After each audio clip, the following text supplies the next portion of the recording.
Welcome to the EOB Podcast, where we talk about the weekend box office and the new openings this week. I'm Ben. So hello everybody. In this podcast, I will be doing alone since Sen is unavailable. Last weekend, we have 3 wide releases. The third and final movie in the 50 Shades franchise, 50 Shades Free. Then we have a counter programming, which is a live action / CGI family film called Peter Rabbit, based on a book, I believe, or a character in a book.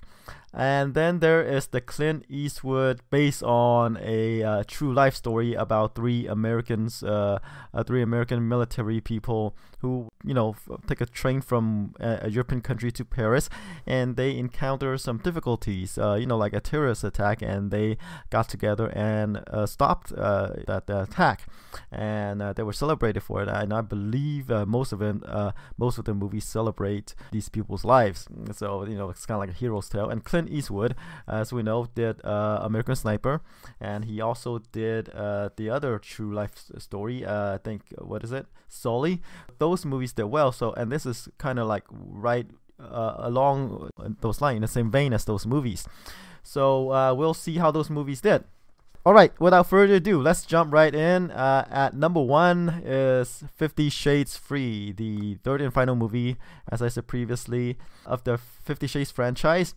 The first movie opened well, amazingly well, because it generated a lot of hype, because it's kind of a movie that openly flaunt its the SMDB, whatever. It has whips and etc. When Sin come back, he can talk more about that, I believe.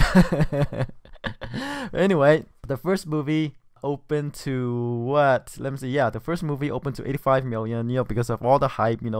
It's one of these books or movies adaptations that, people snickered at, but, secretly want to watch it. And the book sold a lot of copies, so there are fans of the book, readers of the book. And then, they check out the movie, and because of the nature of the movie, they might not want to go out in public, right? Yeah, it opened to 85 million. Went on to gross 166 million domestically and 571 million worldwide, because people were wondering, because of marketing, opening on Valentine's Day and all, what the big deal is for those who haven't read the book, right? And then the second movie took a big dip, opened to 46 million, 114 million domestic, and 381 million worldwide. So, people, it kind of lost pretty much half his audience there for the movie, right? And remember, the movies weren't well reviewed in the first place. The first movie only have 25% on the tomato meter. Second movie, even worse, 10% on the tomato meter. So it wasn't well reviewed, but because of the hype generated by the marketing or whatever, or even fans, there are fans of the movies as well and fans of the book. So it was able to generate a huge box office. And these movies are cheap to make. Like the third movie, 50 Shades Free, is 55 million. I believe the first movie is probably around 40 million or so, or 45 million. And I think the second movie might be around, between those two numbers. Cheap movie to make, relatively speaking, but they were able to generate a huge box office domestically and internationally.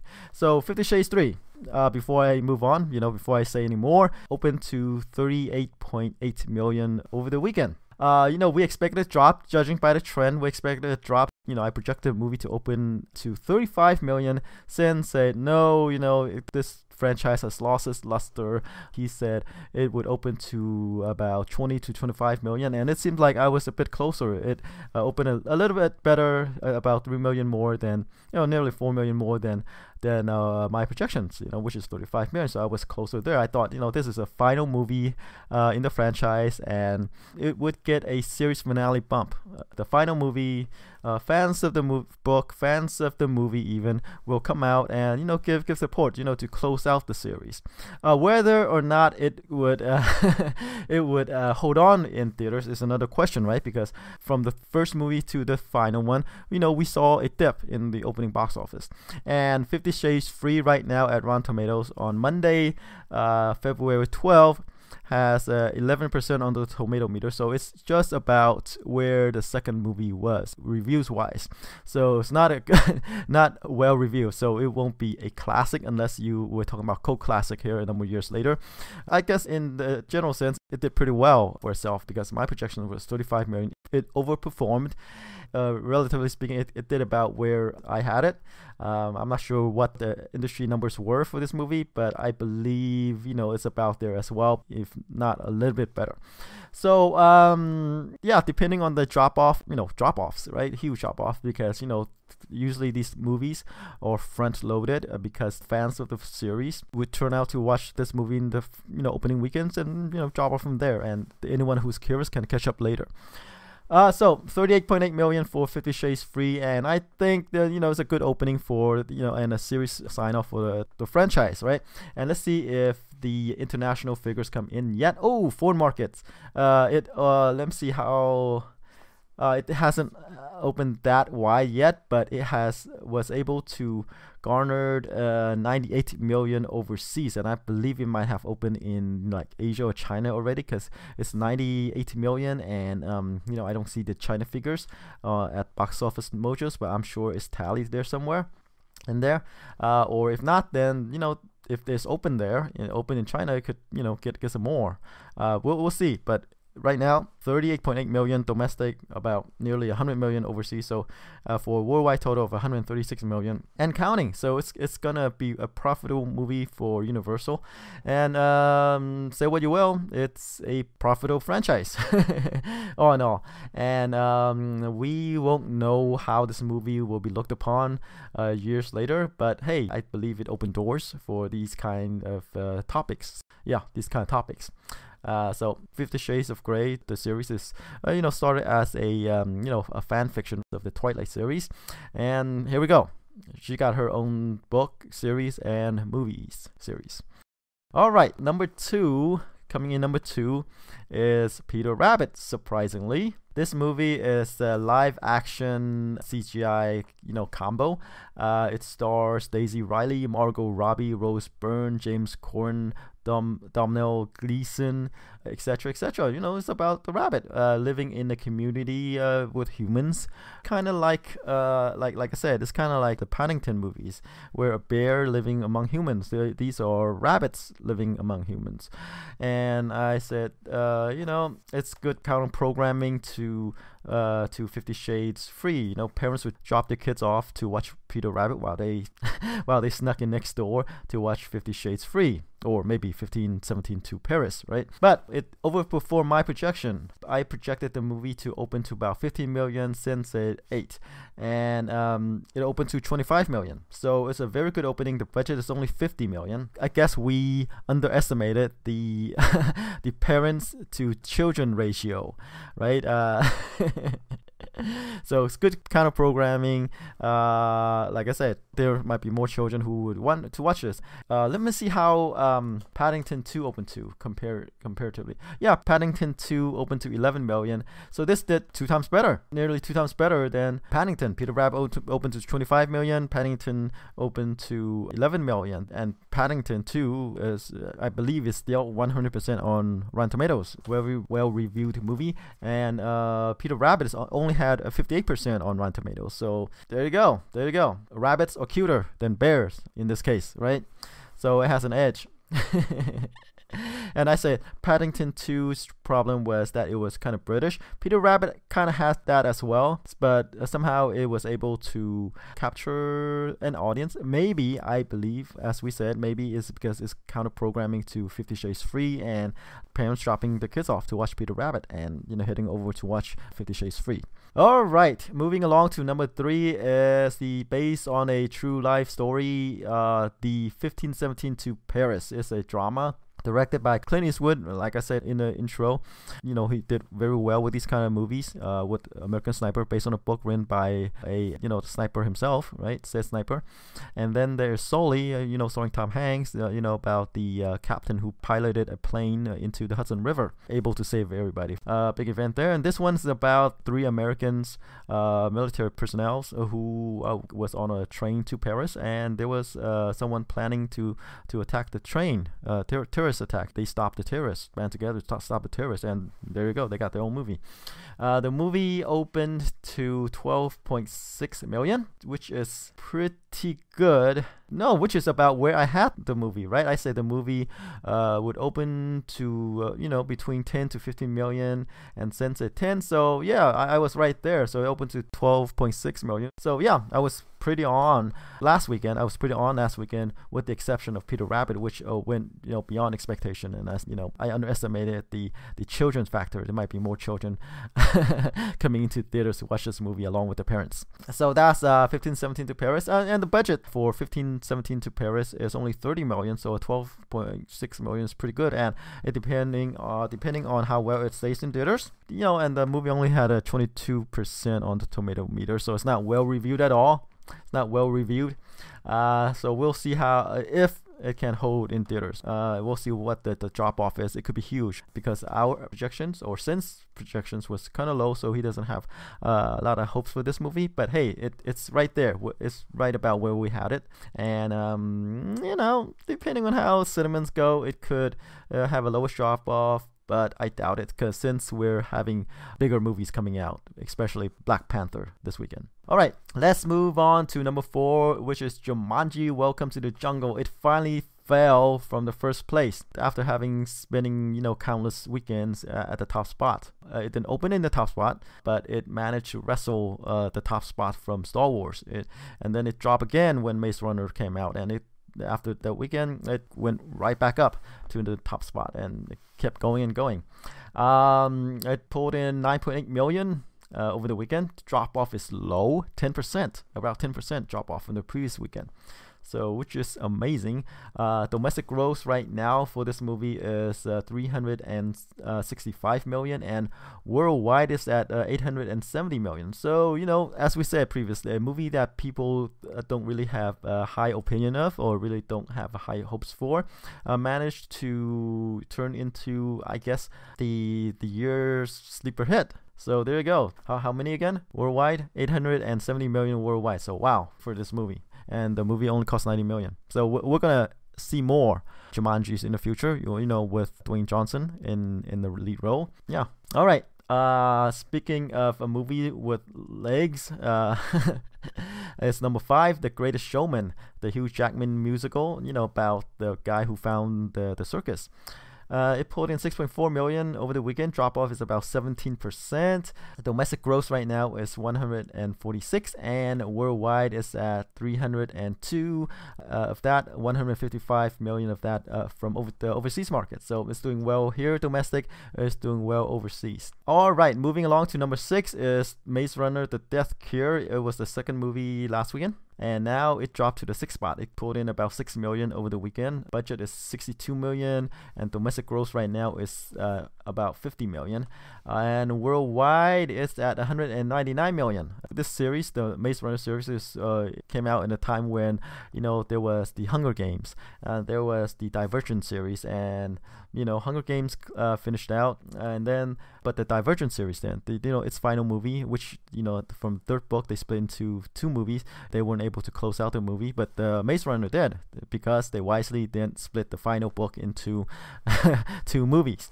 Budget is 62 million. Domestic gross right now is about 50 million, but worldwide is at nearly 200 million. So yeah, not doing that great here, right? But hey, it managed to finish out the series, and it remains strong overseas. The Maze Runner, all in all, is a profitable series for Fox. And we said, hey, the YA genre was on a death spiral, but hey, the Maze Runner was able to close it out, and I believe on a good note, due to the overseas market. All right, number 7 is Winchester. It's the Helen Mirren horror movie. She starred as an heiress, to the rifle company, the Winchester, and she has to, I guess, keep these spirits in bay, the spirits of people who were killed by the rifle, and it pulled in about 5 million over the weekend, and the drop off is relatively low for a horror movie. The drop off is only about 46%, which is low for a horror movie. Normally horror movies we see in the upper 60s in the second weekend. But hey, as we said, since this is a Helen Mirren and it's a horror movie and also a horror movie, this movie might be in between the drop off for these movies. And Helen Mirren movies usually linger in theaters with lowest drop off. So Winchester, I guess what we say was true. Domestic gross right now is 17 million. Okay, so there you go. I thought no one would want to watch a Helen Mirren horror movie, a gothic horror movie, but there you go. There is an audience for, I guess Helen Mirren. She is one of these actresses who, people watch her stuff, regardless of what she's in. As long as she keeps the budget modest, her movies will usually do well. All right, moving along to number 8 is The Post. It put in 3.5 million over the weekend. Drop off is about 33%. Domestic gross right now is 72 million. And worldwide is at 123 million on a budget of 50 million. All in all, this movie is doing okay, for a movie that talks about mass media, about a newspaper company. As we discussed in the previous podcast, since this movie is actually doing better than movies that are based on, current events, based on the news media. And it overperformed. And I said, based on the talent, with Steven Spielberg directing, Meryl Streep, Tom Hanks, I expect this movie to do better, but Sin pointed out that, hey, previous movies like Spotlight or whatever, usually end up in the 30 to 40 million range grossing, or even the 50 million range. But maybe because of those people, this movie was able to be elevated and to gross in the 70 million range, right? And worldwide it's at 123 million. So it's doing okay. But maybe these people who did it because of the current environment of the attacks on the media, the free press, maybe that's why they want to do this movie. Okay, number 9 is Hostel. Is the Christian Bale Western movie with Indians. And this movie pulled in 3.2 million over the weekend. Drop off is about 37%. It's already in its 8th weekend. Domestic gross is about 26 million. All in all, this movie is doing okay. It came out of nowhere. It's open, limited. Like I said, if an indie movie is able to gross around the 30 million range, past the 30 million range, it's doing okay. Granted, the budget is low, or indie size. Okay, rounding out the top 10 is The Shape of Water. It's the Guillermo del Toro horror drama movie. It pulled in 3 million a weekend. Drop off is about 33% from the previous weekend. And domestic gross is about 50 million. And worldwide is at 74 million, 24 million of that from overseas. As we said, this movie is the front runner for the Best Picture Oscar. As we said, it got an Oscar bump when the noms come out. Maybe people will check it out some more when it wins some awards. Guillermo del Toro, if it wins anything, as we said, it has triple X to thank. Alright, so that's it for the top 10. Let's go on to the new releases. We have 3. As I said before, there's Black Panther, the biggest movie opening this weekend, which is the latest Marvel superhero to get his own movie. He was previously in the Avengers movie, the previous Avengers movie, and now, or is it the Civil War movie? One of those things. One of them. It could be in Civil War, but right now he has his own movie, Black Panther. And then there is the Artman Studio claymation Early Man. About a group of cavemen who is being pushed out by the people from the Bronze Age, and somehow they have to play a soccer game. Soccer, football, for people who are outside the US. Football, you kick the ball. The one that you kick the ball. To be able to get their freedom or something like that. So this is kind of like the claymation version of Over the Top, where he has to, that's the long movie where he has to arm wrestle to get his son back. Yeah, it's kind of like that. So they have to play a soccer, a football / soccer game, to get their freedom. So that's Early Man. And then there is the faith-based film Samson, about that guy who loses his power if his hair gets cut. Stars Billy Zane and Taylor James and Rutger Hauer and others, and Jackson Rathbone. So yeah, faith-based films there by Pure Flix. How about we start off with Black Panther? So this movie is the widest release there is, with 3,800 theaters. Chadwick Boseman stars in the title role along with Laputa Nyong'o, Michael B. Jordan, Angela Bassett, Morgan Freeman, Forest Whitaker, on and on and on and on. So this is Black Panther. He's the, remember in, I believe, Civil War, right? He's the prince of an African country whose father got killed or collateral damage during an attack. Or is it Civil War or is it Avengers? It's one of those. It's one of those where his father got killed. And then he vows vengeance, and there you go. He has his own movie. And, this movie is getting hyped up as one of the better Marvel movies, one of the better superhero movies. Right now, 97% on Rotten Tomatoes. The reviews are out and early.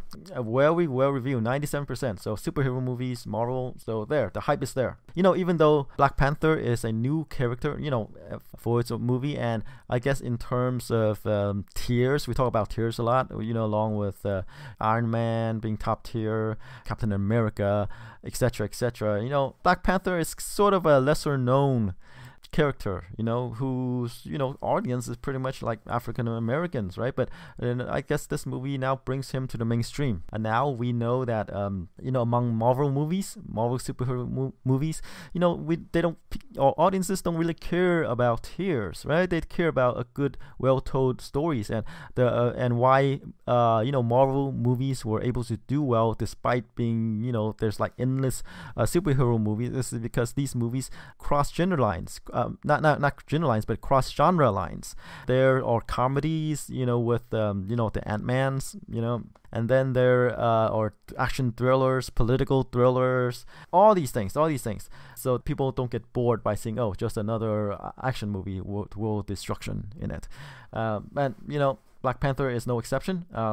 Judging by the critics, jaded critics giving this movie, great glowing reviews, 97% on Rotten Tomatoes. So Black Panther, not well known, but I think it's going to open big as well, since audiences are now accustomed to these Marvel movies. So they don't care about what characters they are. They know that there's a brand, a Marvel brand, a superhero movie brand, that they're going to see something that they'll like. Whether you like it or not, who knows? But, judging by the box office performance of these Marvel movies, a lot of people like them. Black Panther, it's probably gonna open to, in the 100 million range to 110 million, 100 million to 110 million, because it's a new character, a new story, but I wouldn't be surprised if it opened higher because of the hype that's generated by this movie. Judging by the press, the what's written out there, this is like the greatest thing, this movie since sliced bread, so the hype is there, but will that translate into box office? I'm not sure.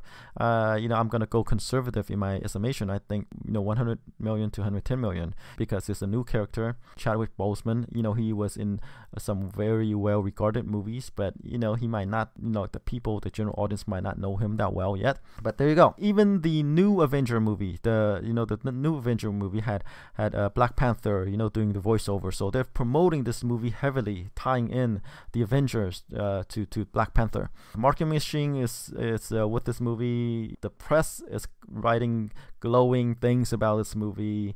Even then, I'm gonna go conservative, 100 to 110 million opening, but we'll see. All right. Next on is Early Man. Is the Armin production. From the people who made Wallace and Gromit, Chicken Run, etc. But unfortunately, movies by Armin never opened past 20 million. Even Chicken Run, the best performing one of them all, had a 17 million opening and 224 million worldwide. The rest are between the low tens or mid teens. If you average them out, it's probably the mid teens. And about 40 to 50 million, even 60 million in some cases. But claymation, the animation technique, has a limit at the box office, it seems. And I think Early Man might be there as well, even though the trailer is kind of charming.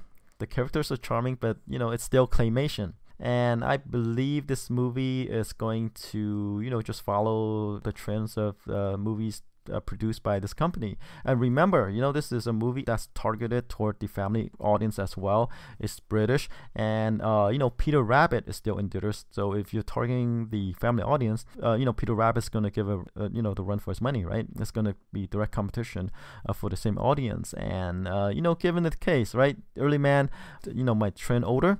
Peter Rabbit trend lower, so there might not be that much of an overlap, but there will be some overlap, so it's going to be affected. Having said that, right, I said the opening is going probably in the 15 million range. 15 million, it's not range, but 15 million, about 15 million or below, because hey, Black Panther, as we know, with a big movie like Black Panther that's going to gross over 100 million, it's going to suck up the box office from the rest of the movies in theaters. So yeah, expect 50 million opening for Early Man. And now we move on to Samson. Is the faith-based film. The story about the guy who's really strong, almost invincible, but once his hair is cut, he loses all his powers. So 3 million opening for Samson. Samson is released at this time because I think April is coming up. Is it March, April, February, March? Anyway, it's the beginning of the Christian films season. Because of the time between that and I think is it what day is it? Easter, yeah. Between Easter, you want to see a lot of Christian films, and Samson is the first of that many that will be coming along. So there you go. Black Panther 100 million to 110. Early Man 15 million opening. Samson about 3, so a fairly good estimate there. Alright, so that's the openings. Tune in next week to see how I